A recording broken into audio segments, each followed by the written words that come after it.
Okay, guys. So let's get started without any further ado. So sorry for the delay, guys. Again, before we get started, a quick formal introduction on my end.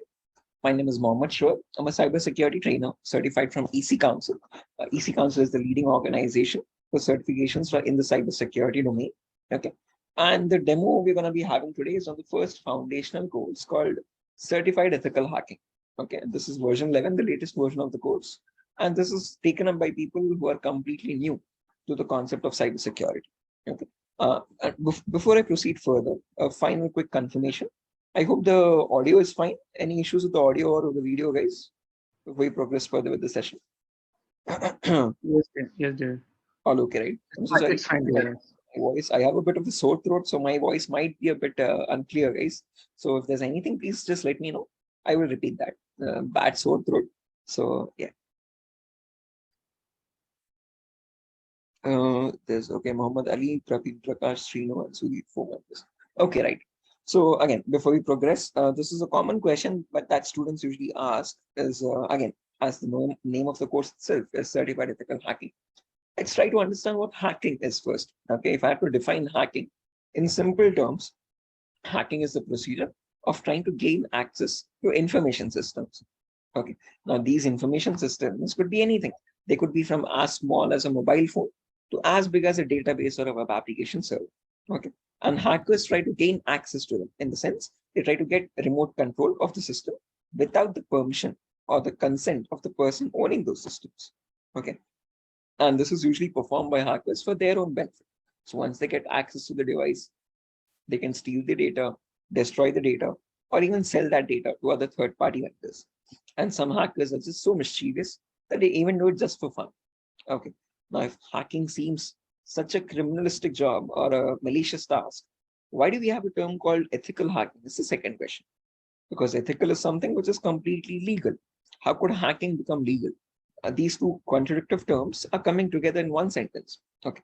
So let's try to understand what ethical hacking is now. On the other hand, now if I define it in simple terms again, ethical hacking is the procedure of trying to find vulnerabilities. Okay. A vulnerability is nothing but a loophole or a flaw or a weakness in simple terms in the information system. And using these weaknesses only, hackers try to get access to the system. So your job as an ethical hacker would be to find these vulnerabilities with the help or with the consent of the organization and report it back to the organization. So once you report it, the organization is going to apply the appropriate patches for it and close the vulnerability there. And thereby, you're closing the pathway for the hacker to cause any harm. So we are doing a hacker's job of finding the vulnerabilities, but you're not exploiting. You're not taking advantage of them. You're reporting it back to the organization so that they can patch it up. And once a patch has been applied, the system is completely secure and it does not have any more vulnerabilities or loopholes through which hackers can get access. So thereby, you're trying to increase the security of the infrastructure rather than causing any harm with ethical hacking. Okay. Hence, that defines that ethical in that along beside the hacking word. Okay. Now, depending on these two terms, we can also categorize the different types of hackers. So there's someone known as a black hat hacker, there's someone known as a gray hat hacker, and finally there's someone known as a white hat hacker. Now, going in the same order, when we talk about black hat hackers, these people are also known as cyber criminals. Okay, they perform hacking for their own benefit or even sometimes just for fun without asking the consent or permission from the organization. Now, on the other end of the spectrum, we have the white hat hackers. White hat hackers can also be called as ethical hackers or penetration testers. These are the people who abide by the laws and policies of the organization and they work hand in hand with them to find the vulnerabilities. And once they find the vulnerability, they report it back to the organization. Okay. Once it is reported back, they update the patches and increase the security. Okay. Now, in between, there's someone else known as a gray hat hacker. Now, this guy has both the qualities of a black hat as well as a white hat hacker. Like a black hat hacker, he doesn't ask for permission. But once he finds a vulnerability, like a white hat hacker, he reports it back. But there is one minor catch over here. He does not do this for free. He does it in return for a bounty. Okay. A bounty is anything which benefits him. It could be a money reward or a reputational reward, anything which benefits him or his career. Okay. And therefore, they are also, in other words, called as bug bounty hunters. Now, whether you take black hat hackers or gray hat hackers, or white hat hackers. All of them perform hacking in a systematic fashion. They follow a set of procedures, and these set of procedures collectively are called as hacking cycle or cyber kill chain. Now, various organizations categorize these steps into various numbers, but if we have to summarize it up, there are 5 important steps of hacking or ethical hacking. Now, let me list them out first, and then we'll briefly discuss each one by one. Okay. So the first step is known as information gathering. It can also be termed as reconnaissance or footprinting. Second term is called as scanning. It can also be known as enumeration. Third is known as gaining access. Fourth is maintaining access. And the last step is known as reporting or clearing traces. Now, again, these are the 5 same steps that are followed in any organization or even by black hat hackers. Okay. The reason why I've specifically mentioned or over here in the last step is because that is where it makes all the difference between a white hat hacker and a black hat hacker. So what I mean to say is that the first 4 steps are quite similar, whether you be a white hat, gray hat, or a black hat. What varies is the last step. If you're a white hat hacker, you would report the whole steps taken or the vulnerabilities found. If you're a black hat hacker, you would definitely not report it, but you try to remove all the evidences or the footprints that you have generated. And that is known as clearing traces. Okay. Any questions or doubts, guys, up to this part? No, Shoaib. Perfect. Who else is there? Okay. So there's a few more members who have been added up. Again, who've just recently joined, guys, again. Today's demo is on certified ethical hacking version 11. Okay, so we are learning what the course contains and what topics we'll be discussing in the course. Okay. So just as a quick recap for you. Okay. Now, coming back to each of these concepts one by one. So let's briefly discuss about them, guys. First step is information gathering. Now, as the name suggests, information gathering is nothing but trying to gather as much information or data as possible about the target. Now, this is done, to be noted very importantly, passively. Okay, so whatever data you gather it with passive methods rather than directly contacting the target. What I mean by passive methods is that rather than contacting the target, you get it from third-party sources. But the main question is, what kind of information are we talking about over here? And this is the information as follows. So whatever target you have, for example, if you take www.wipro.com as our target, for that wipro.com website or for that server, what is the IP address that is being used? What is the public IP? Or what are the range of IP addresses being used in that organization? Then the who is records, understanding who is hosting that website, since when was it hosted, when was it last updated, when will it expire, all that comes in the who is records. Then DNS records, which give you information on the DNS server and the records in that DNS server, such as the host record, the WAA records, mail server records. Okay, that gives you more information on the IPs used by the organization. Then the employee details, such as the contact numbers, the email addresses, the usernames and passwords of employees, all that. Then comes the domain names and the subdomains of the organization. Okay, what are the main domain? What are the subdomains of it? And the operating system information, like what OS are they using on their servers. Now, if I give you a very basic example over here, let's say if I wanted to find the DNS records for Wipro's organization, all I have to do is go to the browser, and in the browser, search for a website called DNS Dumpster. Again, a very popular website in the cybersecurity domain. And as you can see over here, it gives me a input field where I can enter the domain name which I want to search for. I can give wipro.com. And when I click on search, this starts giving me all the information for the Wipro servers. So first things first, it's telling me the geolocation of the IPs of the servers being used for Wipro. Most of them are being hosted from United States.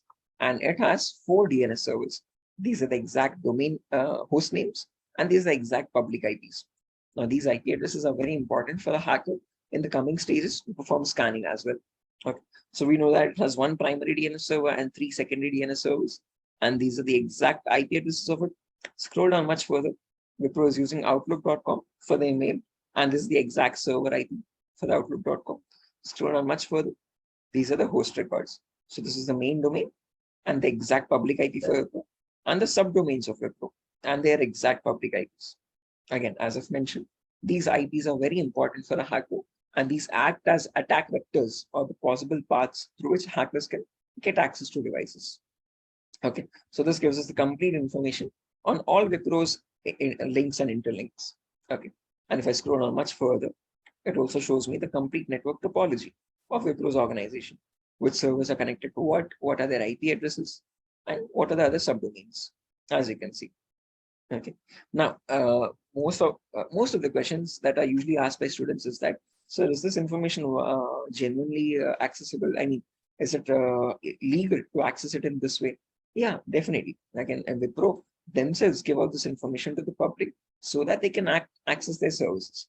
Giving out information is not wrong, guys. Giving out information which is vulnerable is wrong. Okay, so if Wipro is not checking if each of these endpoints has any vulnerability or not, that is where the flaw will lie. Okay, but this information definitely or for sure needs to be given out to the organizer, to the public, for them to access their services. Okay, so giving out this information, accessing this information from the internet is definitely not illegal in any way. Not checking, Wipro themselves not checking if this information is actually secure or not vulnerable is the vulnerability over there. Okay, now once you get this information, once you get the IP addresses and stuff, then we go to the next phase, which is scanning. Now scanning is the next phase which you get through which you get some extra information by active methods. Okay, so trying to gather some extra information about the target by making active connections. What I mean by active connections is that you directly contact the target server, and from the contacts, from that contact or from that connection, you request for some extra information. Okay, so basically, when we talk about scanning, there's three phases to it. There's network scanning, port scanning, and vulnerability scanning. In network scanning, we try to figure out on the target network. So if we take Wipro itself as the example, or in Wipro's organization, what all other internal servers are being used? What firewalls are there? What IDS, IPS systems are there? What routers are they using? What other network servers are they using? NTP, SNMP, or DNS servers, or DHCP servers, whatever it be. So we try to figure out and understand the internal network organization. Okay. Once you know that, then you perform port scanning to figure out on those devices what ports are open and what services are running. Okay, so in any organization, there are multiple services that run in any system. So those services run on certain port numbers. So you need to figure out which ports are open and what services are running on those ports. Once that is done, finally you perform vulnerability scanning to figure out on those services, are there any vulnerabilities that you can attack on? So is any service vulnerable? Does any of the services have any weakness on which you can try to find the vulnerability and access the remote system? So during this phase, we'll be using a very important tool called Tenable Nessus. So this is the same tool that is used in organizations as well, guys. Let me show you.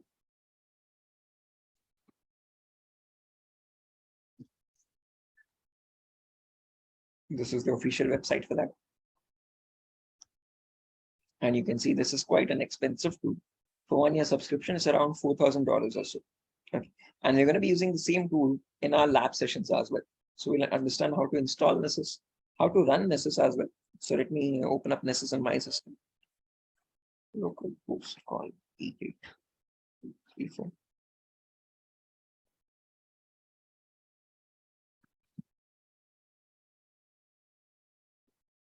Yeah.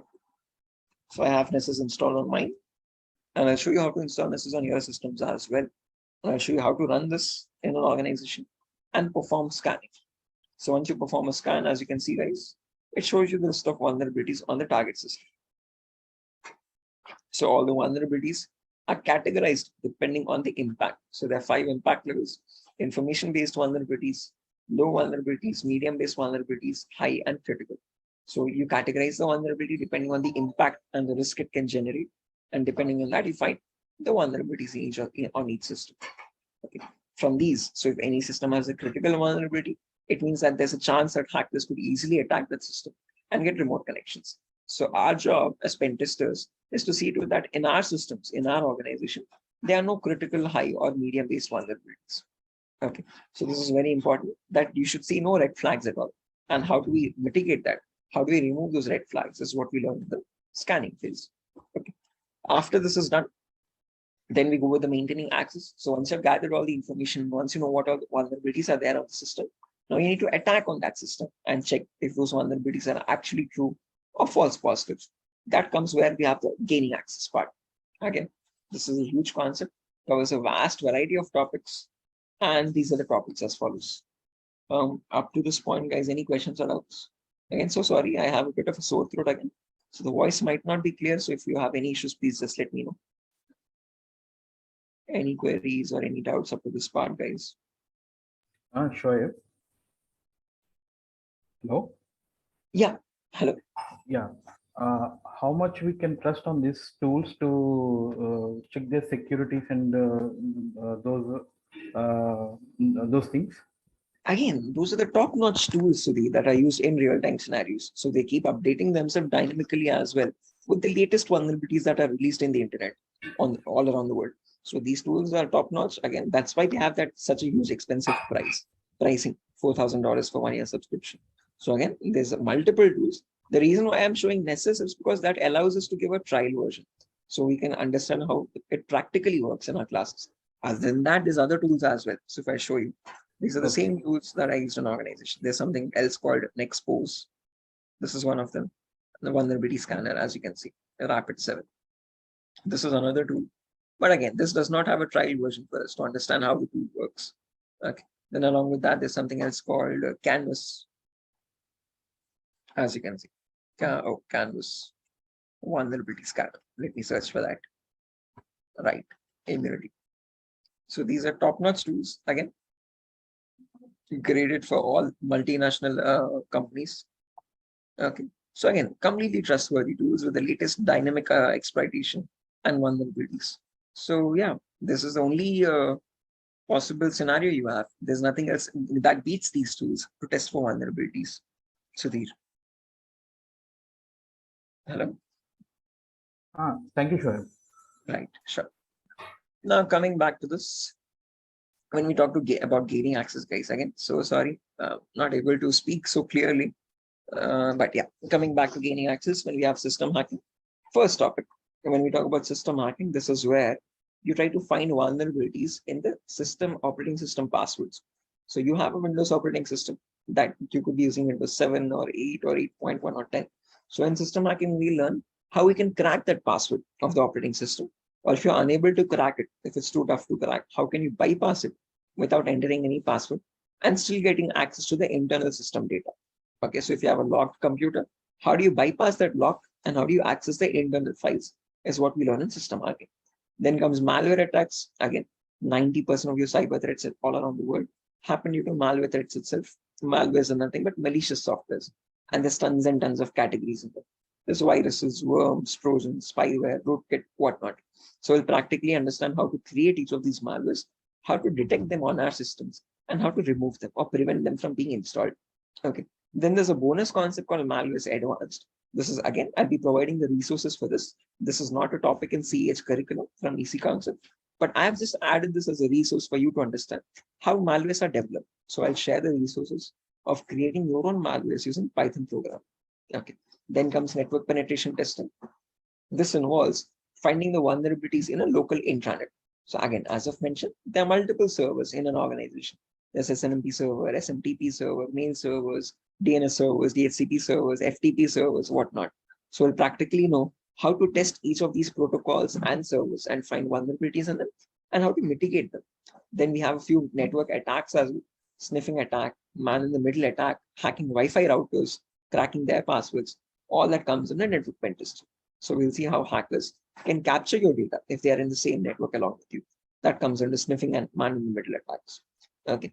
Then comes social engineering, where we learn how hackers perform phishing attacks. So creating fake pages, fake social media pages or bank account login pages, and then sending it to victims and then getting their passwords. All that comes under social engineering. So we'll practically see how that is performed and how do we mitigate those? How do we prevent them from happening? Then comes web application penetration testing. So in this, we'll learn what are the common weaknesses in websites. Okay. Again, in web applications as well, hackers can find vulnerabilities through which they can get access to the backend databases or the servers. So to list out a few vulnerabilities, there's SQL injection, cross-site scripting, broken authentication, and file upload vulnerability. Now, might sound very technical, guys, but these are vulnerabilities through which hackers can inject malicious code or malicious payloads to the server and get access to the backend databases, okay, or the data. Then comes vulnerability assessment. Now, this is a very important concept. Vulnerability assessment. We'll be using a tool called Metasploit framework. Okay. So earlier, when again in a workflow in an organization, there's always two important steps. First, you perform vulnerability scanning by using tools like Nessus or Nexpose and so. That tool gives you a report telling these are the so and so vulnerabilities on your systems. Now, that once a report is generated, there's a penetration tester, okay, who manually now checks that report. Okay, so he manually attacks the system on those vulnerabilities one by one and verifies whether the report is actually true or if it is just giving false positive results. And that whole process is known as vulnerability assessment. You're assessing each and every vulnerability, whether it is actually genuinely working or not, okay, by manually attacking the system or by performing penetration testing. Okay. In simple terms, it is also known as VAPT, vulnerability assessment and penetration testing. Okay. Then comes hacking mobile phones, where we learn how hackers can get access to remote Android phones, to generate malware for Android phones, and how do we protect our phones from such malwares. Now, all these are the few topics that we'll be discussing in gaining access, guys. After this is done, then we go with maintaining access. In maintaining access, I'll show you how hackers can maintain persistent connection. What I mean by persistent connections is that if an attacker has a remote connection to your system, and if you have restarted your system or shut it down and started up after a very long time, how does a hacker still maintain access with that? Okay, so maintaining persistent connections is that even if the system reboots, hacker needs to have your connection. Okay, so we'll see how that maintaining access is done. Then comes finally reporting or creating traces, where we'll see how we can generate a report after performing all these steps and submit it to the organization, how to generate that report, or how to remove the evidences. How do hackers remove the evidences? What log files do they generally alter? What log files do they delete? So what to check and what not to see if it is being removed or not is what is clearing traces. Okay, again, these are a few topics. There's a few extra bonus topics as well, which I've not included in the presentation. Let me show those as well, the complete browser. Yeah. So before we dive into these advanced concepts, since not everyone is from a technical background, we'll have a few prerequisites to cover. So first we learn what is virtualization. So during this whole practical phase of our course, we'll be working on an operating system called Kali OS, Kali. This is a Linux OS. Again, let me show you. Yeah, and as you can see, it is the most advanced penetration testing distribution, the operating system. This is a Linux operating system, which is completely open source, right? And we need to install this in our system. But most of our systems come pre-installed with Windows 11 or Windows. So for that, we use a tool called VMware. VMware is a virtualization software, which allows you to install multiple operating systems on one single machine. So I'll share all these tools with you. I'll show you how to install VMware, how to install Linux operating system, as you can see. And now in my Windows 11, I can install my Kali Linux as well and run it up. Let me show you very quickly. So inside my VMware, I have my Kali Linux OS and I can run this installs. So what virtualization is basically is that this acts as a software which will borrow the physical configuration from your device and make it run as a virtual machine. Okay, so if you have 8 GB RAM in your system and 250 GB hard disk, what VMware will do is it will borrow 2 GB RAM and 100 GB hard disk and will say, allot that to a separate virtual machine and make it run as a separate system, okay, or an operating system. So as you can see over here, now I have my Kali Linux running, okay, and this has its own configuration. So out of my 16 GB RAM, I have allotted this memory of around 4 GB, as you can see, or 2 GB, okay, and I've allotted one processor to it, hard disk 80 GB, and now I can run this separately as one system, okay. So now in the same system, I can run my Kali Linux also and my Windows 11 operating system also at the same time. And this is all possible due to virtualization, okay. So I'll show you, I'll explain all this in much more detail in the sessions, how to install VMware, how to install separate virtual machines. So this is going to be a lab setup, okay. So we'll have a Kali Linux operating system, a Windows 7 operating system, which will act as our victim machine to perform the practical attacks and all that scenario, okay. Once we have that, then we'll go into the next phase, which is networking concepts, okay. Again, when you want to perform learn cybersecurity, networking is a very important foundational concept. You don't need to go in much depth, but you at least need to know what IP addresses are, what are IPv4, IPv6 addresses, what are public IPs, what are private IPs, what is a DNS protocol, what is a DHCP protocol. All these are included in the course. Okay. After that is done, then we'll learn basic Linux and Windows commands. Okay. Because obviously we're using Kali Linux, so we need to know how to use that operating system. So after all these concepts are covered, then we dive into the advanced phase. Okay, the advanced topics: information gathering, scanning, and gaining access. Okay, there's a few extra bonus topics as well, such as cryptography, reverse engineering, Internet of Things, cloud security, Splunk tool. All these are some extra bonus topics which are not included from the curriculum, but we have added. So it gives you an added advantage in interviews. Okay. So along with this, I'll be sharing all the notepad files, the PDF documentations. All the classes will be recorded every day, and we'll have a Google Drive link through which you can record, access the recordings whenever you want to. Okay. And every day from Monday to Friday, we'll have a class for 1 hour, guys. Okay. I guess the timing is at 8 p.m. at the moment. There's a new batch starting from Monday at 8 p.m. I'll take a few more demo sessions once I get back in health. I'm terribly sick today, so I could not take the demo properly. But again, at least Monday, I'll take a much longer demo. I'll elaborate more on these topics. So again, a minor request, guys, if possible, please join tomorrow as well for the same demo. I'll be elaborating a bit more on each of these topics. Okay. Terribly in terrible shape today. So I'm so sorry for that. Okay. Again, anything that I missed out? Nothing more, guys. Again, you'll have my personal number. So if you have any queries or if you have any doubts regarding these topics, if you need any assistance in any of these certain issues or topics or any other queries regarding the course, you can contact me on this number, 768-0069768. You can make a note of that. And yeah, the whole course is for around 45 days, guys. We'll have classes from Monday to Friday, every day for 1 hour. Again, no theoretical nonsense. The whole course is divided in a 20-40 ratio, guys. So the whole 60 minutes in the class, first 15 to 20 minutes, I'll discuss the theoretical part for that concept, because you need to understand the foundational part of it. And then the remaining 35 to 40 minutes, we'll discuss the practical part of it. So it's a completely practical implemented course. I'll share all the tools with you. And these are the same tools that I used in a real-time scenario in organizations. Okay. So we'll use tools like Burpsuit, we'll use tools like Nessus, Wireshark, and Nmap, and again, if possible, OWASP, ZAP. Okay, these are the same tools that are used in real time in organizations, Nmap, and so on. So, okay. So yeah, that's that. If you have any queries, you can let me know, guys. If not, we can connect back tomorrow at 8 o'clock. We'll have the same demo. But again, I'm going to elaborate a bit more on these. I'm ending it short because I'm a bit sick today. I'm so sorry for that.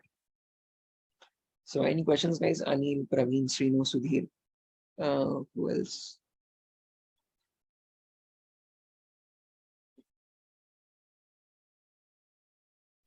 Shoaib?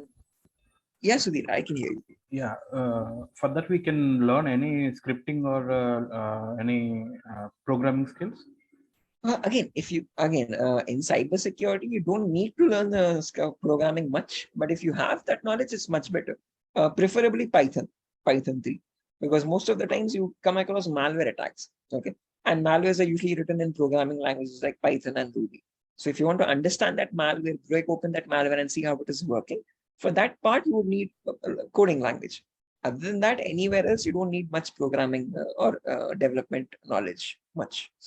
Okay, sure. Okay. So in this course as well, I'm not going to be including any programming classes also. Okay, it's completely on cybersecurity tools.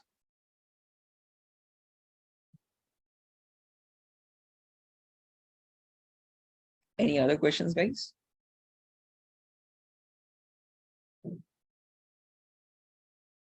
Okay. Sure. Yeah. Yeah, we can. If we can start security in IT sector, like a new career path, is this enough for to learn to get in the field? Yeah, if you're a complete fresher, Sudhir, and if you want to get started in cybersecurity for a job, this is more than sufficient. But if you have already worked in a certain domain, let's say like if you have already worked for 3-4 years in a certain different domain, and then if you're shifting, then starting again as a fresher would not be a good choice.